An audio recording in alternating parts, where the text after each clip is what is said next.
Hola, mi nombre es Vladimiro Vázquez y pastoreo Visión de Fe en Guatemala. Hemos entendido, a través del estudio de la Escritura, que el Evangelio es el anuncio de aquel que es bueno y por ende la revelación de toda la Escritura. Hacemos el esfuerzo de conectarlo desde su lengua, mentalidad original y para ello presentamos este video a usted, esperando que Dios le ayude a crecer espiritualmente y a conectar lo que verdaderamente los apóstoles dijeron en el primer siglo. Que Dios lo bendiga, que esté muy bien. Hasta pronto.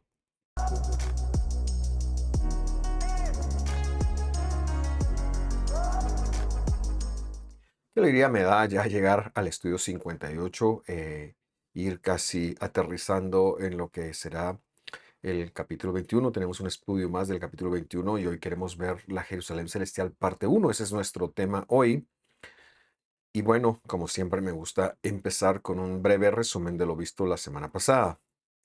Y es que cuando iniciamos el capítulo 21 vimos el cielo nuevo y la tierra nueva como conceptos no conocidos, es decir, de los cuales la escritura ah, empieza a revelar, y aunque sí hay algunos indicios como veremos hoy, realmente esto es algo que sobrepasa porque Dios ha revelado en su palabra todo lo concerniente a la salvación, ha revelado en su palabra todo aquello que em, tenía que ver con nuestra redención, con nuestra salvación, pero también hemos de reconocer que no podemos, Dios no ha revelado en su palabra todo lo que tiene que ver con Dios y esta es una prueba de ellos, ¿verdad? Dios es eterno y como tal, pues nosotros no podríamos captar ese conocimiento.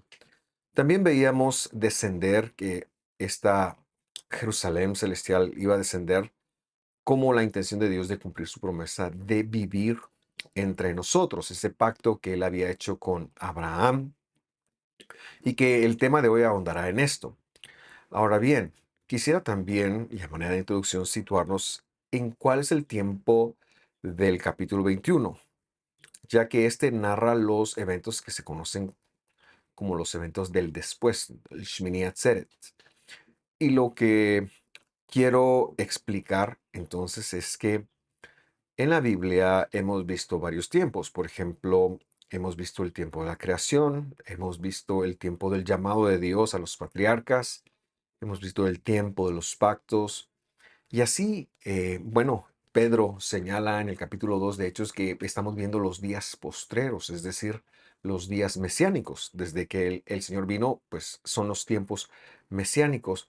Pero la Biblia se ha valido de 8 citas divinas que algunos erróneamente e ignorando la Biblia han llamado fiestas judías. Estas son fiestas, más bien dicho, son citas de Dios. La Biblia les llama Moadim, que quiere decir citas, llamadas, y que algunas, 3 de ellas son llamadas fiestas, pero no todas son fiestas, y que relatan los tiempos de Dios y son parte de una pedagogía en la cual Dios había decidido hacer las cosas. Por ejemplo, y las mencionamos en este orden, Shabbat sería la primera, que es el séptimo día de la semana, y esto tiene que ver, esto es una cita, nos referimos ahora a Levítico 23, tiene que ver con ese tiempo en donde Dios nos pide que nosotros nos apartemos para hacer su voluntad. Shabbat no es sábado, Shabbat es un tiempo que empieza el viernes con el atardecer, el viernes como lo entendemos nosotros en la costumbre occidental, con el atardecer, y que dura hasta el sábado al atardecer en nuestros días, porque en la Biblia los días se contabilizan de esta manera. Y este es un tiempo universal, este es un tiempo de Dios para que nosotros lo apartemos para Él y nos dediquemos a hacer un alto y su voluntad. Y tiene que ver con la creación. El segundo tiempo es el tiempo de Pesaj o Pascua. Este es una cita en la cual Dios viene, muere por nosotros y resucita también. Nos habla de la muerte y resurrección de Dios, del Mesías Jesús. La tercera cita es la que se conoce como panes sin levadura y que da también ese conteo de la ofrenda del Homer de los 50 días, que es un tiempo de santidad. Y como al igual que Pesach, está relacionada entonces con la primera venida del Señor, en la cual pues Él ha venido a quitar, a limpiarnos del pecado. Pero luego vemos también la cuarta cita, que sería la cita de Shavuot o Pentecostés, que conmemora ese espacio en donde Dios pone Espíritu Santo en nosotros cuando somos salvos. Se conmemora en esta cita y tiene que ver con tener la mente de Dios, tener la porción de Dios, el cumplimiento de esas moradas que Él fue a preparar y que las envió para que nosotros estuviéramos en ellas. Esas son las primeras cuatro citas. Pero luego están las otras cuatro. Las primeras cuatro ocurren, bueno, Shabbat ocurre una vez por semana, pero las siguientes tres ocurren en el tiempo de lo que se conoce como la primavera en el hemisferio norte. Pero las postreras cuatro ocurren en el tiempo de, al finalizar el verano, normalmente es el tiempo del otoño, por eso se le conocen como las citas de otoño, y estas también son cuatro. Yom Teruah, que es lo que algunos han traducido como el día de las trompetas, pero realmente Yom Teruah quiere decir el día de la Torah, que es uno de los tres sonidos del shofar, que anuncia entonces, y con una pedagogía muy fuerte, y este desarrollo lo hemos hecho cuando hablamos de las citas, anuncia la segunda venida del Señor. Algunos, o en el judaísmo, esto se conoce como Rosh Hashanah, pero en la Biblia es Yom Teruah. La segunda cita de otoño, que es la sexta en el listado total, es Yom HaKippurim. En el judaísmo le llaman Yom Kippur, pero la Biblia le llama Yom HaKippurim y quiere decir el día de las reconciliaciones. Y esta, como lo enseña magistralmente Pablo en Primera de Corintios capítulo 15, tiene que ver con la segunda venida del Señor. Así que Sitrua, la anterior, tenía que ver con el anuncio y por eso se sonaba el shofar o la trompeta, como lo han traducido. En Yom HaKippurim, o el Día de las Reconciliaciones, era la venida. El Señor venía y pisaba la tierra y empezaba una nueva época. La tercera cita es la cita de Sukkot, que han traducido algunos como cabañas, pero que en el desarrollo de este libro nosotros la hemos llegado a conocer como la que nos habla de los años de la Torá, de las promesas de la Torá. En el mundo cristiano se le conoce como el milenio, aunque la escritura diga que son 1000 años. Esta es la séptima. Y luego la octava, que se conoce como Shmini Atzeret. Y esto quiere decir el octavo de después o el octavo de retención. Y ocurría después de los primeros 7 días de Sukkot, una cuarta cita de otoño distinta que se conoció como Atzeret y que es el octavo día y que lo que representaba era ya la Nueva Jerusalén. Por lo que nosotros lo que queremos entender es que este tiempo del capítulo 21 es el tiempo del Atzeret, es el tiempo de después de lo que ha pasado con el Satán, de la destrucción del Satán, del lago de fuego, como recordará usted, todo ese desarrollo lo hemos hecho. Y esto ya lo sabían los creyentes del primer siglo. Por ejemplo, cuando Jesús, en el capítulo 11 de Juan, él decide que no va a sanar a Lázaro, sino lo que quiere es resucitarlo y se presenta 4 días después de su muerte. Él tiene una conversación con Marta y lo que le dice es en el versículo 23 y veamos la reacción de Marta también. Juan 11:23 dice así: Tu hermano resucitará, le dijo Jesús. Versículo 24. Marta le contestó: Yo sé que resucitará en la resurrección, en el día final. Y Marta se está refiriendo precisamente a este tiempo, el tiempo después del milenio, después de los años de la Torá y lo que hemos visto. Por lo tanto, quiero señalar para hacer esa conexión que cuando hablamos, por ejemplo, de las citas del Señor, estamos hablando de tiempos de Dios que tienen que ver con su obra de redención. Los primeros tres, bueno, Shabbat es general, pero los primeros tres tienen que ver con su primera venida, mientras que los segundos cuatro tienen que ver con estos tiempos y el cuarto específicamente tiene que ver con el capítulo 21 y 22. Vamos ahora al Apocalipsis entonces y leemos. Dice el versículo 9. Vino uno de los 7 ángeles, de los 7 mensajeros, que tenían las 7 copas llenas de las últimas 7 plagas y habló conmigo diciendo, ven, te mostraré la novia, la esposa del Cordero. Ahora bien, según vimos en los estudios 43 y 44, las 7 plagas marcan el juicio de Dios a los apóstatas. Esto es antes de la destrucción de la Gran Babilonia, es justamente en el tiempo que el Señor ya está, y esta gente empieza a quedarse sin la protección de sus deidades. Uno de los ángeles que tenían esto, eh, pues es el que viene y dice, ahora te quiero mostrar yo la, la novia del Cordero, o la esposa del Cordero, ya veremos quién es. Ahora, esto es muy significativo por dos razones. En primer lugar, porque se terminaron los juicios. Ya no hay gente no creyente acá, por lo tanto ya no hay juicio. Pero en segundo lugar, porque también es este mismo elemento en el sexto sello que está eh, revelando quién será la esposa del Cordero. Versículo 10 de Apocalipsis 21. Entonces me llevó en el espíritu a un monte grande y alto y me mostró la santa ciudad, Jerusalén, la que descendía del cielo. Y lo que intuimos y confirmaremos es que ahora, cuando habla de la esposa del Cordero, se está refiriendo a la ciudad, pero ya veremos eh, que la ciudad también está integrada por personas. En fin, vamos a hacer un desarrollo de todo esto. Llevar en el espíritu en la Biblia se refiere a la demostración de una visión que Dios tiene para la persona. Es decir, Él le transportó para que pudiera ser expuesto mentalmente a reconocer y ver dicha visión. Y esta visión era la ciudad santa, la Jerusalén que descendía del cielo.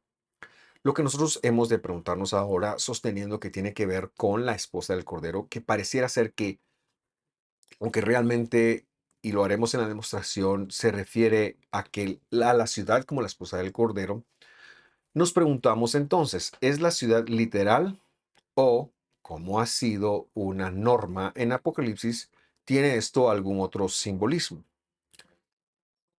El desarrollo del estudio nos irá dando la respuesta y al final lo aclararemos.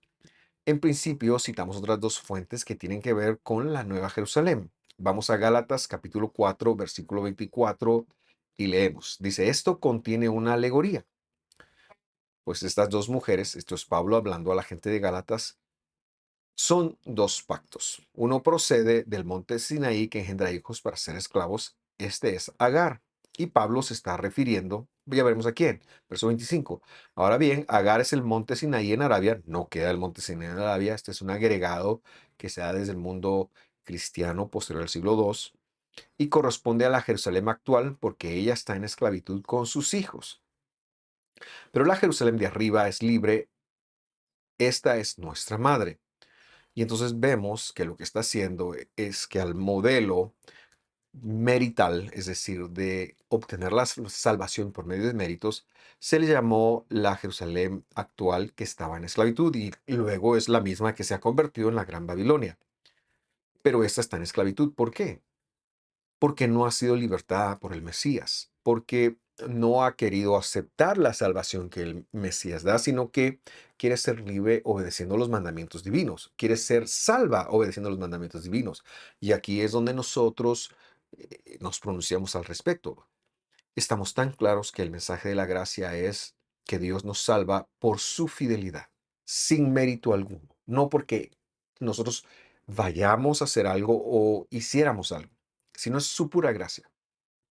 Pero es que estas personas no viven así, estas personas están queriendo ganarse la salvación por medio de méritos. Por eso es que, o por medio de guardar mandamientos, los mandamientos no guardan o no traen salvación. Es bueno guardar mandamientos, pero por otro lado, al creyente, el que es hijo de la Jerusalén de arriba, no está exento de los mandamientos, al contrario, es una persona que fue salva por la fidelidad de Dios y que por lo tanto tiene la expectativa de parte de Dios de vivir dentro de su palabra.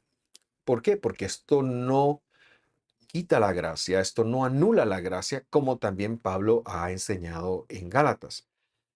Y esto no nos cansamos de decirlo y de citarlo.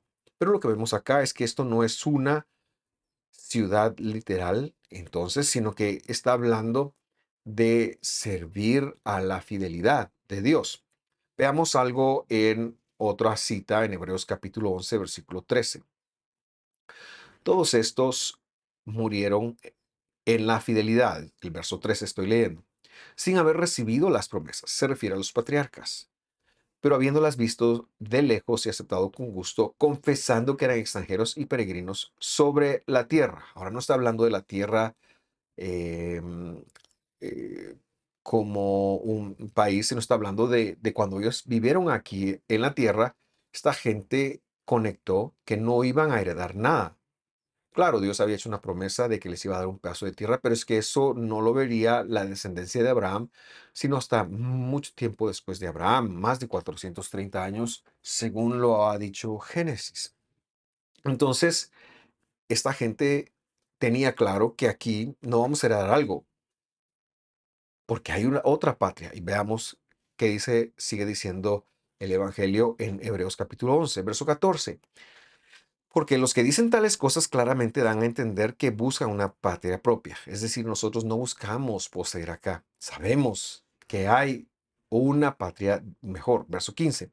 Y si en verdad hubieran estado pensando en aquella patria de donde salieron, habrían tenido la oportunidad de volver. Pero en realidad anhelaban una mejor, es decir, la celestial. Por lo cual Dios no se avergüenza de ser llamado Dios de ellos, pues les ha preparado una ciudad. Y cuando dice una ciudad se refiere a un asentamiento, se refiere a un lugar en donde ellos puedan compartir con él. Por lo tanto, una ciudad también puede leerse como el tabernáculo de Dios, donde Dios a esa gente ya sin pecado les va ahora a dar un espacio para que ellos puedan interactuar y vivir con él, como ha sido siempre la intención de Dios y como ha prometido Dios a los patriarcas. Leemos el versículo 11 regresando a Apocalipsis 21 y dice así. El contexto entonces, perdón, antes de leer, de decir que tiene que ver con la ciudad, la novia que descendía. Ahora sí, verso 11. Y tenía la gloria de Dios. Su fulgor era semejante al de una piedra muy preciosa como una piedra de jaspe cristalino. Es decir, la esposa, la ciudad, tiene el peso de Dios. Dios puede vivir ahí, pero Dios es el único y exclusivo gobernante. Se hace ahí la voluntad de Dios, es lo que quiere decir la gloria de Dios. Tiene toda la influencia de Dios. No cabe algo allí en lo cual Dios no gobierne. Eso es lo que quiere decir este versículo, versículo 12. Y esto es muy importante. Tenía un muro grande y alto con 12 puertas, y en las puertas 12 mensajeros o ángeles. Y en las puertas estaban inscritos los nombres de las 12 tribus de los hijos de Israel. Este es un dato muy curioso, porque las puertas son para dar acceso. Y como veremos, no hoy, pero en el siguiente estudio, aquí ingresarán los gentiles. O sea, van a ingresar todas las naciones, incluidos los judíos, que desde que Dios empezó a salvar gente, fueron salvos. Aquí van a ingresar judíos del primer siglo, por ejemplo, Pedro, Pablo, ellos, pero también van a ingresar herederos de los patriarcas de antes del primer siglo. Vamos a ver a Abraham ahí, a David, en fin, todos aquellos héroes de la fidelidad que narra el capítulo 11 y la gente que fue salva por la revelación que ellos tenían. Pero también vamos a ingresar ahí los gentiles, las naciones que hemos recibido a Jesús y que nuestra herencia es Israel. Por eso nosotros hemos dicho siempre, y a riesgo de sonar como una repetidora, que el pueblo de Dios siempre se llamó Israel. Y aunque en el Evangelio se le dice iglesia, este no es un nombre propio, sino se refiere a la congregación o a las distintas congregaciones porque se empezaron a llenar de gentiles. Pero estas personas son salvos por medio de la fidelidad de Jesús, son salvos por medio de la gracia de Dios y empiezan a entrar a partir del siglo I por la adopción de Dios. Pero es que desde que Jesús vino a la tierra, la salvación fue única y exclusivamente por aquellos que Jesús llamaba y que lo confiesan como Señor y Dios. Y esta gente no entraba a una iglesia como una institución, como nos han querido hacer creer, sino entraban al pueblo de Israel.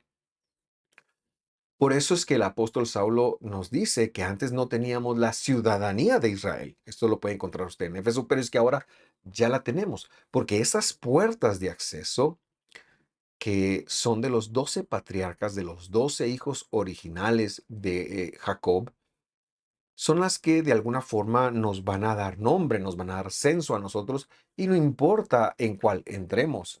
A lo mejor usted puede entrar por Issachar, quizás yo puedo entrar por Benjamín, no importa, pero el punto es que en una de esas puertas va a haber un mensajero de parte de Dios contabilizándonos y dándonos ingreso, porque lo que nos está dando ingreso es a vivir con Dios, a estar con Dios, a ser parte de la promesa que Él le dio a Abraham.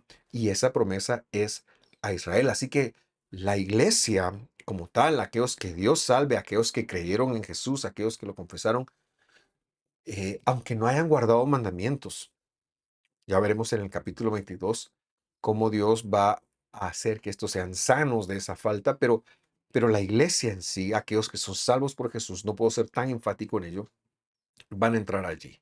Y ese pueblo se va a llamar Israel, y esas puertas se llaman Israel, porque son los hijos de Jacob.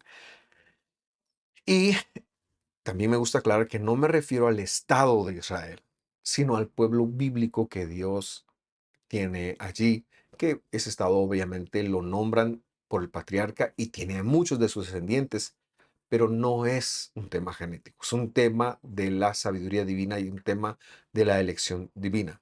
Sigamos, versículo 13. Había tres puertas al este, tres puertas al norte, tres puertas al sur y tres puertas al oeste.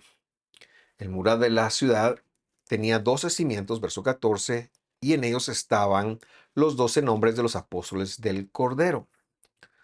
Si las puertas nos dan para entrar o nos hablan de entrar, porque vamos a ser asimilados por alguna de las tribus, en los cimientos se tiene el nombre de los 12 apóstoles del Señor. Y esto quiere decir que estas personas son las que sentaron la doctrina que el pueblo de Dios, que se llama Israel, que albergó muchísimos gentiles a partir del siglo I, qué doctrina iban a vivir. Y lo que hacen no es otra cosa más que comentar el testamento de los antiguos, las profecías, la Torá de Moisés, la ley, y adaptarla a nosotros. ¿Cómo es que Jesús, que es el dador de la ley, que es el que habló la ley, ahora espera que nosotros vivamos dentro de ese mandamiento? Por eso los apóstoles son los cimientos. Ahora no estoy hablando nuevamente del Israel eh, como nación, como Estado, sino estoy hablando del pueblo de Dios. O sea, el ser iglesia, ese ser Israel, eso no pelea, es lo mismo, es pueblo de Dios. No me cansaré de decir la palabra eclesia, que es la que se traduce como iglesia, y la palabra sinagogue son sinónimas en el primer siglo, no tienen un nombre propio, se referían a los salvos, a los convocados, a los llamados, aquellos que de entre las naciones, de entre la diáspora, Dios empezó a llamar, que en el siglo I, antes del siglo I, antes de que viniera Jesús, por supuesto que era por la fidelidad de Dios en ese momento a los descendientes genéticos, pero que a partir de la venida del Señor y el movimiento apostólico del primer siglo, de aquellos que legislaron, de aquellos que impusieron doctrina, tiene que ver con aquellos que entremos por medio de Jesús y que entramos entonces a, a ser pueblo, a ser Israel. Versículo 15, leemos. El que hablaba conmigo, desde el versículo 15, tenía una vara de medir de oro para medir la ciudad, sus puertas y su muro. Muy interesante esto. La ciudad, verso 16, está asentada en forma de cuadro, es decir, es un cubo. Y su longitud es igual que su anchura. Por eso mencionamos que es un cubo. Y midió la ciudad con la vara 12.000 estadios, 2.160 kilómetros aproximadamente, según la versión de la Nueva Biblia de las Américas. Su longitud, anchura y altura son iguales, es decir, 12.000 estadios de longitud, 12.000 estadios de anchura y 12.000 estadios de altura. Esto es un cubo y representa entonces algo que queremos comentar. Pero antes leamos el versículo 17. Versículo 17 dice, midió su muro 144 codos, es decir, 64.8 metros, según medida humana, que también es medida de ángel. Y aquí es donde vamos a conectar precisamente el simbolismo. Un estadio romano mide un poco menos de 185 metros. Por esta versión nos está haciendo la equivalencia de que 12.000 estadios son 2.160 kilómetros. La descripción entonces es que mide de ancho, de alto y de largo como un cubo. eh, y esto nos daría entonces solamente en área cuadrada, me refiero en tierra, la cantidad de 4 millones, perdón, 665.600 kilómetros cuadrados. Eso hablando solo de extensión territorial. Para que usted tenga una idea de cuánto es esto, le diré que esta ciudad mide más, esta ciudad que es cuadrada, que es un cubo, mide más de 2 veces el país vecino de Guatemala, es decir, México. O bien es un poco más grande que la mitad de Brasil, para que nos tomemos otra idea. Y para que lo siga dimensionando aún más, equivale a el país de Argentina y la India juntos. ¿Puede usted imaginar una ciudad así? ¿Puede usted imaginar? Más o menos estamos hablando de una ciudad como nunca hemos visto. Pero lo que realmente me sorprendió es que tuviera una altura de 2.160 kilómetros. Pero para que usted se tome una idea, le diré que la montaña más alta del mundo, el monte Everest, mide 8 kilómetros con 849 metros. Es decir, 8.849 metros. 8 kilómetros, casi 9 kilómetros. Pero es que esta ciudad mide 2.160 kilómetros de altura. Para que usted se forme una idea, es cómo van a ser los que vivan hasta arriba, ya que en el kilómetro 50, que es más o menos el que sería 5%, no lo sé, no lo estoy viendo ahora, 2%, 50 kilómetros de altura, ya está fuera de la estratosfera. Y esto es muy sorprendente, porque ya no hay vida ahí. ¿Qué lectura podemos hacer nosotros ahora de esto? Esto, para que veamos el simbolismo, vamos a interpretarlo desde un simbolismo. Quizás usted recordará los estudios 41 y 42, en donde hablamos de los 144.000, los que eran el producto de 12.000 personas de cada tribu que se habían mantenido fieles, que siempre hubo una fidelidad dentro de Israel. Era un número representativo que significaba la reconciliación. También sabemos que este número 144.000 se refiere al altar. ¿Por qué? Porque está escrito en el Talmud de Babilonia.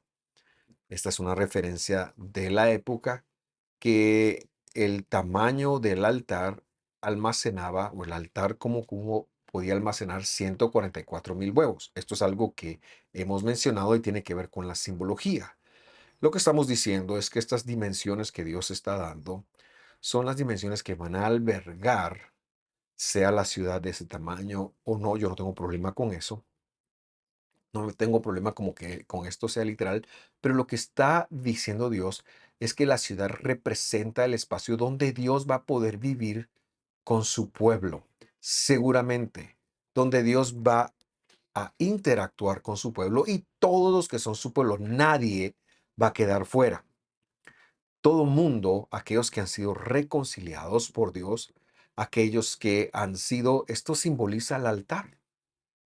Esta ciudad es una ciudad cuadrada y esto simboliza el altar, y por eso el número de 144. De hecho, el simbolismo se mantiene aún porque el ancho del muro es de 144 codos.